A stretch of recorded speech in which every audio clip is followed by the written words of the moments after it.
everybody. I just wanted to talk to the future educators and or the current educators in this room a little bit about this presidential election and how education is going to move forward depending on which candidate gets elected, because as we all know, Republicans and Democrats both have different views on things. So I just wanted to talk to you about a few topics that is very important in this presidential election, because each and every one of our votes matters.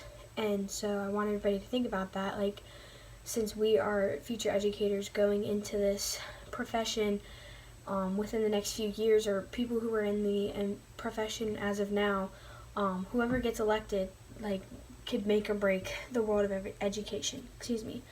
One of the things that I'm going to talk about is the educational funding.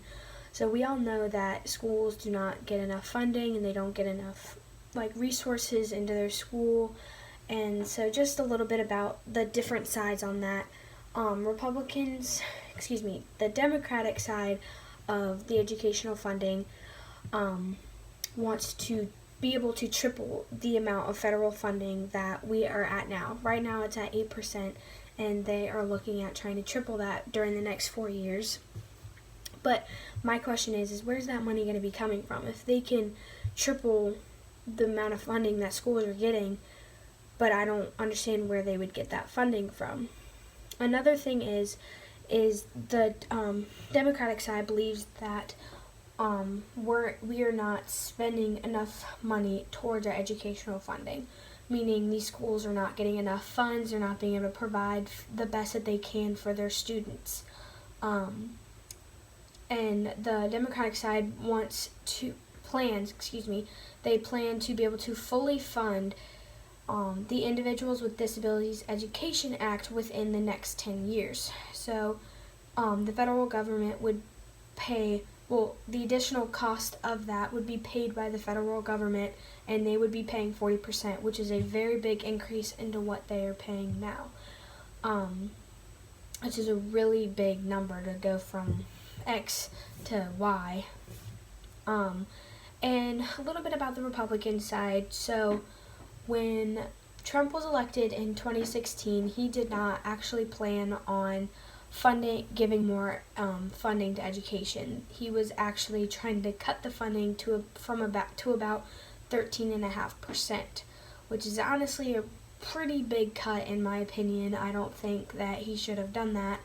But what he actually did was he actually increased the funding by about $5 billion.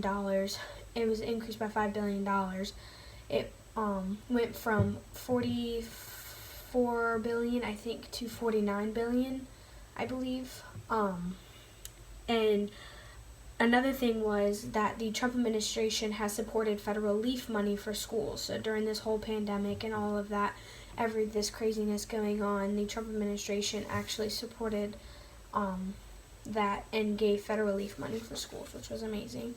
Another topic that I want to talk about is school safety. So we all know school safety has been a big issue over the past few years with school shootings and things like that. And on the Democratic side of this, Joe Biden actually, when he was the senator of Delaware, he accomplished the Gun-Free School Zones Act of 1990, which was a really big act that he accomplished as a senator. He actually also led Obama's administration after the 2012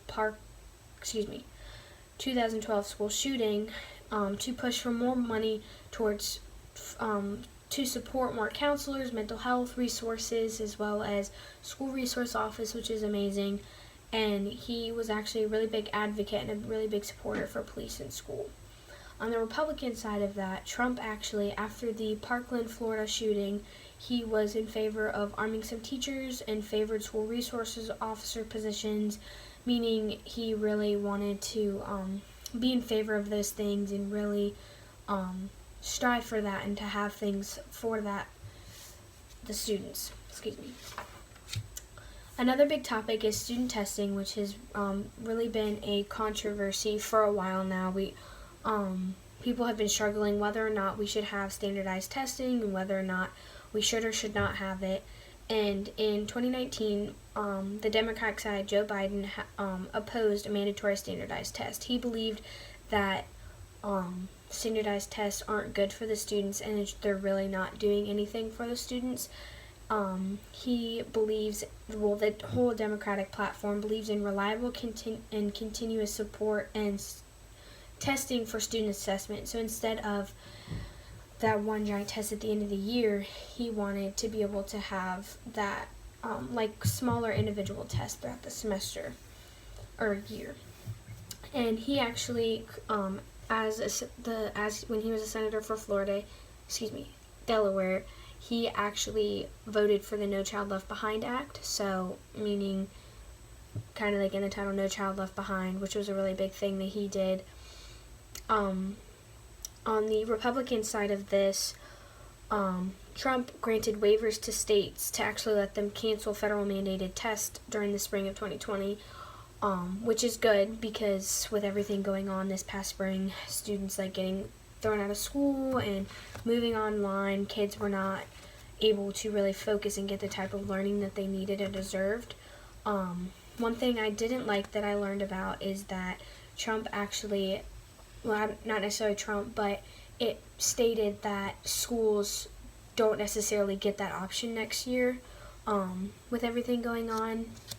So this was just kind of a special exception, and he doesn't really believe in getting rid of standardized testing. Another big topic that we all know is teacher pay and how teachers are very underpaid, they're very underrated. On the Democratic side of this, they want to increase educational funding so they can increase teacher pay. So increasing that funding is going to eventually increase teachers' pay. And Biden actually quoted and said, I'm going to quote Biden, he said that teachers this year, their job is the most important job in the country.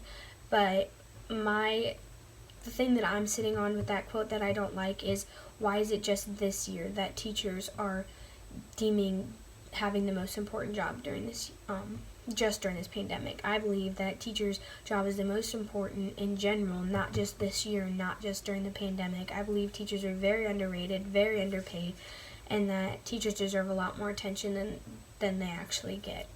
On the Republican side of this, Donald Trump said he would support merit pay for teachers, but just saying that, not much else has been said about that. He said that he would support merit pay, but nothing's really been done. Nothing's really been said about that.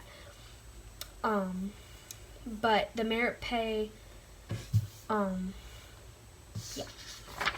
last thing that I want to talk to you guys that I want y'all to think about is remote learning. So we all know during this crazy time, kids are having to do school virtually, or they're doing it hybrid and things like that. The Democratic side of this believes that we should be focusing on delivering high quality and remote and hybrid learning with special emphasis on students with disabilities, English language learners, students who don't have access to good technology.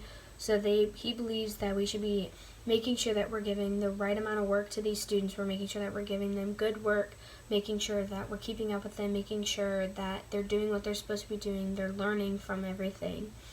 And on the Republican side of this, the Trump administration used coronavirus relief money of about $180 million in grants to states to help improve remote learning. We all know that everything happened so fast, so remote learning just kind of got thrown into everybody's laps without having to be able to talk about things and how things would work. So the Trump administration actually used that relief money to help teachers and to help students and try and adapt to this different type of learning. One quote that I like that they talked about is, virtual learning isn't as good as being in person. I believe wholeheartedly that you have to be in the classroom with your friends, with your teacher, to be able to have a good, solid base foundation of education. I really just want you guys to think about these things and really think about who you're voting for in this election, because our vote matters, and who we vote for is going to be the person that changes education. And I would like for y'all to really deep down and wholeheartedly think about the decision that you are making. Thank you for letting me educate you guys on these topics. I appreciate it.